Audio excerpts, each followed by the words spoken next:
Olá, Deus abençoe, sejam todos bem-vindos. Queridos, por favor, você que puder agora curvar sua cabeça, vamos fazer uma oração. Vamos, aleluia, aprofundar agora no Espírito Santo de Deus. O Senhor já se faz presente. Pai, aleluia, muito obrigado pela tua presença. Senhor, se propício a nós pecadores. Abençoa toda a humanidade, Senhor. Aleluia, Pai. Que haja paz em Jerusalém, que haja paz no planeta Terra. Sobretudo, Pai, Tu és soberano, que haja cumprimento das Tuas santas Escrituras, que seja feita a Tua vontade, hoje e eternamente. Pai, oramos nesse momento pelos doentes, pelos encarcerados, oprimidos, sentenciados à morte, pelos desvalidos, pelos aqueles que estão sendo caluniados, pelos aqueles que estão necessitando, Pai, de uma intervenção Sua, porque vão é o socorro do homem, mas o Senhor é o socorro bem presente na hora da angústia. Pai, visita-nos, Pai, e nos abençoa, resplandece o Seu rosto sobre nós e nos dê a Tua santa paz. Amém e graças a Deus. Glória a Deus e aleluia. Por enquanto, antes de nós entrarmos aqui na poderosa palavra de Deus, eu peço, por favor, para você se inscrever no canal, compartilhar a mensagem, deixar um like e fazer algum comentário, um pedido de oração, aquilo que Deus colocar no seu coração. Isso é muito importante aqui e que Deus tenha uma grande obra na sua vida, em nome de Jesus. Queridos, a palavra de hoje está na segunda epístola do apóstolo São Paulo aos Tessalonicenses. Epístola quer dizer carta, né? Segunda carta do apóstolo São Paulo aos Tessalonicenses. Do capítulo 1, do versículo 1 ao versículo 12. Prefácio e saudação. Paulo e Silvano e Timóteo, a igreja dos Tessalonicenses, em Deus, nosso Pai, e no Senhor Jesus Cristo. Graça e paz a vós, da parte de Deus, nosso Pai, e da do Senhor Jesus Cristo. Texto de ouro. O progresso e a constância dos Tessalonicenses na fé e na caridade, a despeito das perseguições. Verso 3. Sempre devemos, irmãos, dar graças a Deus por vós, como é de razão, porque a vossa fé, aleluias, cresce muitíssimo, e a caridade de cada um de vós aumenta de uns para com os outros, de maneira que nós mesmos nos gloriamos de vós nas igrejas de Deus, aleluias, por causa da vossa paciência e fé em todas as vossas perseguições e aflições que suportais. Verso 5. Prova clara do justo juízo de Deus, para que sejais havidos por dignos do reino de Deus, pelo qual também padeceis. Verso 6.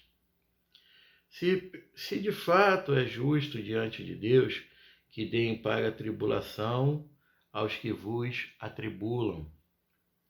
E a vós que sois atribulados, descanse conosco, quando se manifestar o Senhor Jesus, desde o céu, com os anjos do seu poder, como labareda de fogo, tomando vingança dos que não conhecem a Deus e dos que não obedecem ao Evangelho de nosso Senhor Jesus Cristo, os quais, por castigo, padecerão eterna perdição ante a face do Senhor e a glória do seu poder, quando vier para ser glorificado nos seus santos e para se fazer admirável naquele dia em todos os que creem, porquanto o nosso testemunho foi crido entre vós. Pelo que também rogamos sempre por vós, para que o nosso Deus vos faça dignos da sua vocação e cumpra todo o desejo da sua bondade e a obra de fé com poder, para que o nome de nosso Senhor Jesus Cristo seja em vós glorificado e vós nele, segundo a graça de nosso Deus e do Senhor Jesus Cristo. Glória a Deus e aleluia. Irmãos, segunda carta ao Tessalonicenses, o esboço. Paulo encoraja os Tessalonicenses na perseguição, a gratidão de Paulo pelo crescimento espiritual dos Tessalonicenses. Paulo elogia outras igrejas pela sua perseverança, a certeza de um final ditoso, as orações de Paulo em favor dos Tessalonicenses. Paulo corrige crenças erradas dos Tessalonicenses. O dia do Senhor ainda não ocorreu. O homem do pecado se manifestará antes. O homem do pecado se manifestará antes. Os Tessalonicenses devem ficar firmes na solidez da verdade e da graça. Paulo admoesta os Tessalonicenses sobre a vida prática cristã, orando por ele, permanecendo firme no Senhor, separando-se dos desordeiros e vivendo exemplarmente. Saudação final e bênção. O autor dessa carta, o apóstolo Paulo, né? Tema: volta de Cristo. Data: cerca de 51 a 52 depois de Cristo. Considerações preliminares. Ao escrever Paulo esta epístola, a situação da igreja de Tessalônica era quase a mesma da ocasião em que ele escreveu a primeira carta. É provável, pois, que esta carta tenha sido escrita apenas poucos meses depois de 1 Tessalonicenses, quando Paulo ainda se encontrava trabalhando em Corinto com Silas e Timóteo. Tudo indica que Paulo, ao ser informado do acolhimento da sua primeira carta e do progresso dos crentes tessalonicenses, foi movido a escrever esta segunda carta. Propósito. O propósito de Paulo nesta epístola é semelhante ao de 1 Tessalonicenses: animar seus novos convertidos, perseguidos, exortá-los a dar bom testemunho cristão e a trabalhar cada um pelo seu sustento, e corrigir certos erros doutrinários sobre eventos dos tempos do fim ligados ao dia do Senhor. Muito bem. Visão panorâmica.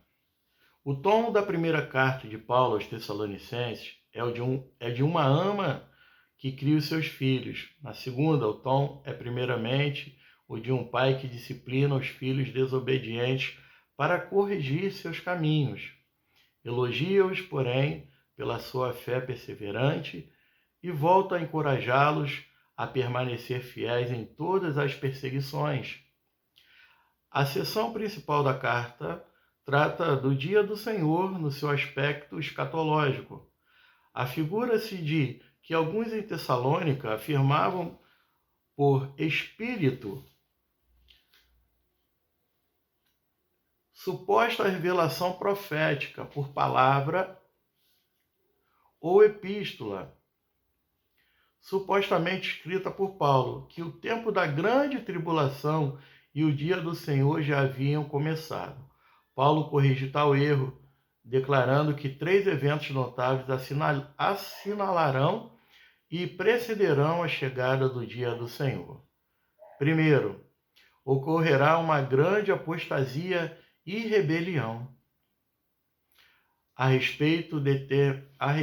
restrição determinada por Deus para resistir à injustiça, será removida, e o homem do pecado se revelará.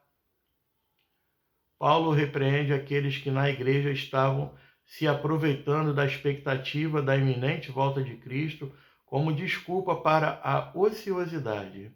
Exorta os crentes a serem diligentes e disciplinados no seu viver. E finalizando aqui o vídeo, as características especiais. 3 são as características especiais desta epístola. Ela contém um dos trechos mais completos do Novo Testamento a respeito da iniquidade e da impostura desenfreadas no final dos tempos. O justo juízo de Deus vinculado à segunda vinda de Cristo é descrito aqui em termos apocalípticos, como no livro de Apocalipse. Emprega termos descritivos do anticristo que não se acham em outras partes da Bíblia. Queridos, povo de Deus, irmãos e irmãs, a todos, por favor, se chegou até aqui o fim, por favor, se inscreve no canal, compartilha, dá um like, faz um comentário, deixa o teu pedido de oração e abençoa esse canal para que o YouTube possa considerar um canal relevante e que mais e mais pessoas possam ter um encontro real com Jesus Cristo. Lembrando que Jesus Cristo é o caminho, a verdade e a vida, e ninguém vem ao Pai senão pelo Filho. Entrega o teu caminho ao Senhor, confia nele e o mais ele fará.